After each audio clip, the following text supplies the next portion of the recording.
तर अजित पवार यांच्या अपघाती मृत्यू प्रकरणात एक मोठी अपडेट समोर येते।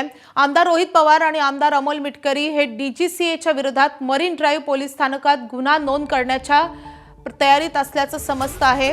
विमान अपघात प्रकरणात व्हीएसआर कंपनीवर तत्काळ कारवाई करणं अपेक्षित असताना कारवाईला उशीर केल्यानं आणि कंपनीवर अनेक प्रश्नचिन्ह उपस्थित होत असताना कारवाई न केल्यानं गुन्हा नोंद दाखल करण्याची तयारी आता या दोघांनी केलेली आहे। या संदर्भात ते तक्रार दाखल करणार आहेत। आपले प्रतिनिधी निलेश बुधावले आपल्या सोबत आहेत। निलेश, माधवी, डीजीसीएचा नुकताच रिपोर्ट आलेला आहे आणि त्याच्यामध्ये व्हीएसआर कंपनी संदर्भात अनेक ठपका ठेवण्यात आल्याचं देखील पाहायला मिळतंय। खास करून त्यांच्या तांत्रिक बाबींसंदर्भामध्ये देखील आपल्या रिपोर्टमध्ये त्यांना गोष्टी नमूद करतानाच आता ते जे 4 विमानं होती ती देखील आता त्यांची उड्डाणं रद्द करण्यात आलेली आहेत।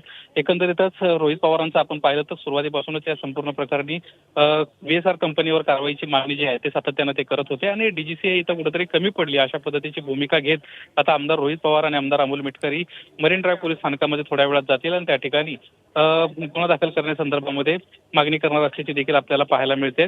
काही वेळातच या संदर्भामध्ये स्वतः रोहित पवार पत्रकार परिषद देखील घेणार आहेत आणि त्यानंतर या संपूर्ण प्रकरणी कारवाई करण्यासाठी जाणार असल्याची माहिती मिळते।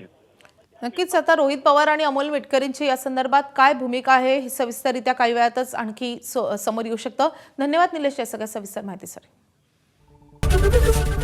एबीपी माझा, उघडा डोळे बघा नीट।